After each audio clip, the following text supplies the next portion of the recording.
Pero kung maglalaban kayo ni Taduran, bigyan mo ako ng konting ng resulta. Ano tingin mo? Nakaka-auto decision 'yan kung kayo kung tatalunin mo siya. Saan yung malaki yung chance? Nakaka-auto decision.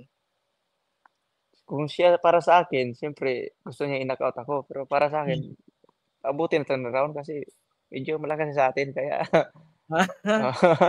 decision, mga ganun baka decision. Pero mag-iba pa rin sa ibabaw ng ring, sir. Iba pa rin pag sa bagay, maraming pwede mangyari. May ganun din. At halimbawa, Idol, ikaw na yung naging undisputed. Plano mo bang bakantihin yung mga titulo at akit ka sa mas mataas na division o mananatili ka lang para depensahan yung mga titulo? Try muna natin kung ibibigay sa atin yung undisputed, siyempre, depensa muna tayo tapos bibitawan natin. Akyat na tayo. Sabagay. Maraming salamat sa iyo, Idol. Idol Melvin, maraming salamat sa pagkakataon. Thank you, sir. Ay, tapos ka na? Wala si Melvin Alright, come on. Thank you very much Si Melvin, baka may tumawag yata kay Melvin. Pero bago yan, syempre, nagpapasalamat tayo kay Melvin Jerusalem. At saka, FYI guys, naka-live tayo sa PTV Sports. So shoutout po sa lahat ng nanonood sa TV. Dahil live to, kailangan syempre mag-adjust tayo. Melvin, okay ka lang? Yes, sir. Okay lang, sir. Okay. Live tayo ngayon. Kamao, salamat sa iyo, Kamao Maraming salamat. Alright. Syempre. At ito na, right on cue, no? Medyo umitim kanina. So I just wanted to make sure before I pass you, ito ang ating special guest na magtatanong. Hindi siya vlogger, pero alam ko pwede rin maging vlogger Parang malakas din itong magtanong Paolo Salamatin, kapangalan ko pa. So, Paolo, ready ka na? Yes, sir. Okay na po. Alright. Hi, Champ. Melvin. Kumusta? Good evening. Yun lang, siguro not to put pressure on you, no? Dito sa mga susunod mong laban, especially dito kay Shako Iwakuse. Kung unang-una, unahin ko muna yung tanong na to. Ano para sa'yo? Anong feeling para sa'yo na lumaban ka dito sa 50th anniversary ng Thrilla in Manila? And alam mo, di ba, nakalaban ka na ng title defense sa ibang bansa. Pero dito gagawin. Anong masasabi mo? Salamat, sir, sa tanong. Itong laban na to kasi talaga parang sobrang laki, pinakamalaking laban ko talaga dito sa kasi dati pangarap ko lang na makadepensa dito sa Pilipinas. Ngayon dinalawan na talaga, tapos Thrilla in Manila pa, tapos si Senator Manny Pacquiao pa yung nag-promote na naman, kaya laking pasalamat ko po kay boss Manny Pacquiao. Itong chance na to, opportunity na to, hindi ko talaga sasayangin to kasi minsan na to mangyari sa buhay natin kasi 50 years bago ganapin ulit yung Thrilla in Manila. And para sa iyo, nung nakuha mo yung pagiging world title status mo, pwede mo ba ibahagi sa amin? Parang more on personal side ako sa iyo Parang pwede mo ba ibahagi sa amin yung paano na bago yung buhay mo after nung pagkakuha mo nitong world title mo? Okay, sir. Nung unang lumaban ako ng world title belt 2017 sa Thailand, sir. January 25. Si Wanhing Manayutin. 44 wins, no loss. Umabot kami ng 12 rounds. Tapos yung decision unanimous, pero kunting lang talaga.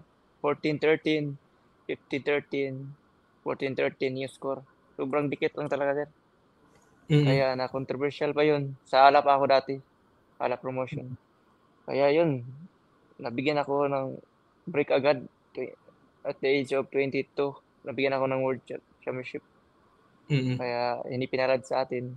Hindi natin nakuha yung dream belt natin na WBC. Kaya mga ilang years, mga 5 years, 6 years. Kung nakuha ko yung sir, bago muna itong WBC, nakuha ko yung WBO, Japan. January 6. Pero para sa para sa iyo, ano yung parang nabago after nung pagka world title mo, sa pamilya mo, sa kabuhayan mo, or sa pagkatao mo overall? Kasi kanina nabanggit mo parang mas gusto mong labanan itong si Collazo. Not to mention 31 years old ka na ngayon. And Yes, sir. ano ba sa tingin mo, kasi parang medyo hindi na tayo bumabata. Medyo parang sa edad natin ngayon parang kailangan medyo mabilis na. Ano bang sa tingin mo yung mga pagbabago after nun? Malaking pagbabago, sir, kasi siyempre dati yung kailangan natin na hindi natin mabibili. Tapos ngayon meron na sa tulong ng team namin, kaya naging champion ako. Kaya iba na talaga yung sir. Pero kung yung natin, ugali ganun pa rin, kasi lahat naman tayo mawawala dito sa mundo. Kaya kung anong binigay sa atin, patuloy lang tayo sa pangarap natin. At sa sir, sa talaga sa minimum weight, world champion ako, pero hindi talaga, sa mga hindi alam, meron naman, pero hindi talaga yung gayang ibig sabihin yung mga malaking tao, kasi minimum weight lang kami. Kaya After kahit kaya gusto ko talaga, sir, makahawak pa ng maraming belt para sila pa tayo makatulong sa pamilya. Yung ganun. Speaking of maraming belt, unification fight, after nito, nakataya dito sa laban mo dito si Kuse sa itong belt natin to, WBC. After nito, balak mo bang lumaban pa ng isa pang title defense or unification fight na rekta na kagad kay Collazo? Ako, sir, always ready lang kami, sir, ni coach. Naghintay lang kami lang, boss, silang ma'am, kung kailan yung tamang panahon para maglaban kami ulit sa unification kay Collazo. Mabalik ko lang, no? Pwede mo ba kami balik dun sa naging laban mo kay Oscar Collazo? Nung medyo hindi tayo pinalad dun kay Collazo 7th round, may bahagi ba sa'yo na gustong patunayan na kumbaga parang hindi yun yung tunay na antas mo bilang fighter? Kasi nung time na yun, parang 10 days since nung arrival mo dun sa US and first fight mo yun sa US, di ba? Parang may jet lag ka pa nung time na yun. Ano bang, may gusto ka bang patunayan dun sa laban na yun na hindi yun yung laro mo? Salamat, sir. Nung talaga, sir, sobrang simple na dismaya tayo sa sarili natin. Parang sobrang sakit. Grabing paghihirap mo na maging world champion, tapos isang depensa lang hindi mo na depensahan.